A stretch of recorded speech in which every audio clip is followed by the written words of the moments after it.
네, 유승민 작가 모셨습니다. 어서 오세요. 안녕하세요. 오늘 어떤 내용인가요? 정부가 민생회복 소비 쿠폰 지급 대상에 난민 인정자를 포함하겠다라는 그런 방안을 검토하고 있는 중이다라는 보도가 나왔습니다. 네. 지난 23일 행정안전부가 민생회복 소비 쿠폰 범정부 TF 첫 회의를 열었고요. 추후 난민 인정자 소득 수준과 자산을 종합적으로 판단해서 지급 대상과 시기 또 사용처를 검토할 계획이다라고 이제 알려진 거죠. 몇 년 전에 코로나 때 네. 그 재난지원금 지급한 적이 있었잖아요. 네. 이때는 난민 인정자가 제외가 됐었던 걸로 제가 아는데 이번에 좀 입장이 바뀐 거예요, 그러면? 바뀐 거라고 볼 수 있습니다. 네. 문재인 정부 때는 긴급재난지원금 처리 기준을 보면 외국인으로만 구성된 가구 가운데 지급 대상이 영주권자 그리고 결혼 이민자만 이제 한정되어 있었습니다. 그러니까 자동적으로 제외가 됐던 건데요. 지난해 3월에 헌법재판소에서 재판관 전원 일치로 난민 인정자를 지급 대상에서 제외한 건 위헌이다라는 결정이 나왔습니다. 오, 예. 또 난민 인정자 수를 고려했을 때도 이 지급에 따른 재정 부담은 크지 않다라고 판단을 했습니다. 그래서 행안부도 이와 같은 헌재의 판결을 존중한다라는 입장인데요.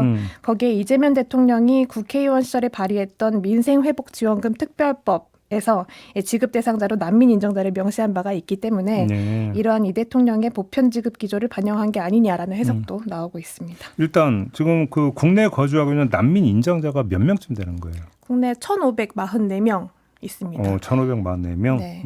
난민 제도가 시행된 게 1994년이었고 지난해 기준 1,500명가량인 건데요. 30년이 흘렀지만 신청 건수는 12만 명을 넘어섰는데 최종적으로 인정된 건 1,500명가량인 겁니다. 그러니까 이 가운데 가장 많은 게 이제 미얀마에서 온 난민인데요. 474명입니다.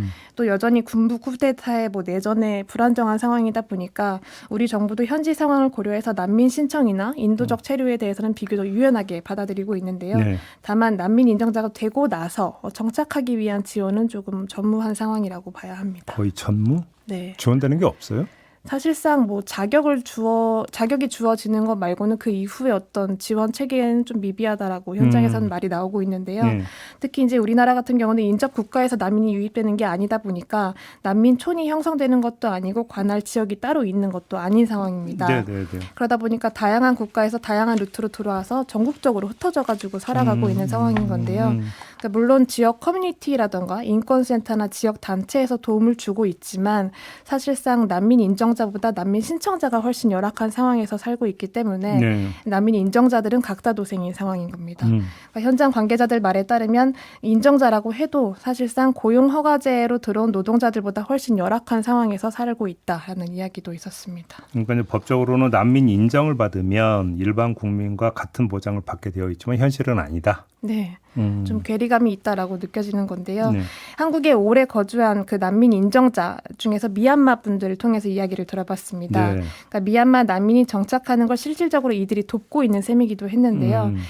일례로 주민센터에 외국인 등록증을 들고 사회복지 관련 가장 정말 기본적인 이슈를 문의하러 갔을 때 담당 공무원으로부터 가장 먼저 그리고 가장 많이 듣는 말이 외국인은 안 되세요라는 말이라는 거죠. 그러니까 외관상 외국인이기 때문에 난민이 아닌 외국인 노동자라던가 단기 거주자라고 이제 받아들이고 일단은 거절하는 경우가 많다는 겁니다. 선입견을 가지고 그렇게 이제 간주해 버린다. 네. 그러니까 정작 난민이 받을 수 있는 어떤 대우를 받지 못하는 일도 생길 수밖에 없고요.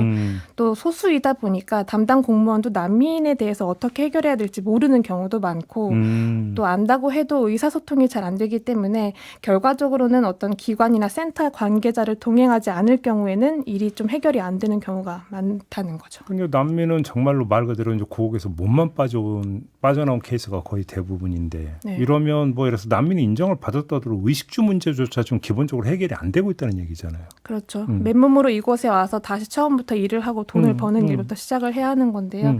사실상 모든 과정을 다 관계자와 동행을 할 수 없기 때문에 현실에서는 좀 한계에 봉착한 상황인 겁니다. 또 법적으로 모든 직업군에서 일을 할 수 있도록 정해져 있긴 하지만 고용시장 구조상 우리가 외국인을 수용하는 데 열려있는 상황도 아니고 또 한국 사람조차 취업이 어려운 상황이다 보니까 난민 인정자는 훨씬 장벽이 높다라고 느껴지는 건데요. 또 본국에서 엔지니어라던가 교수였다던가 어떤 본국 회사에 대한 경력과 자격도 아무런 효력을 발생하지 못하고 있습니다. 자격 증명이 안 되는 거예요? 네. 증빙을 하려면 고국에 돌아가서 그걸 증빙을 해와야 하는 건데 돌아갈 수가 없죠. 돌아갈 수가 없는 상황이기 때문에 사실상 이분들이 갈 수 있는 곳은 외국인을 고용하는 노동 현장으로만 가야 하는 상황이고 결과적으로 그러니까 제대로 된 처우를 받지 못하는 경우도 많다고 합니다. 네.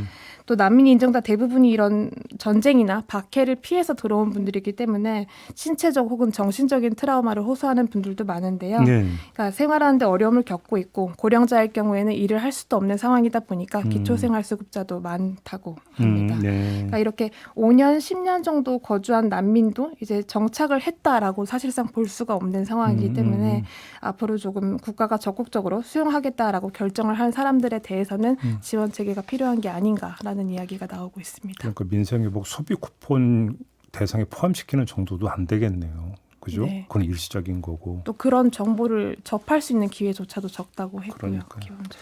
알겠습니다. 잘 들었어요. 고맙습니다. 네, 유승미 작가와 함께했습니다.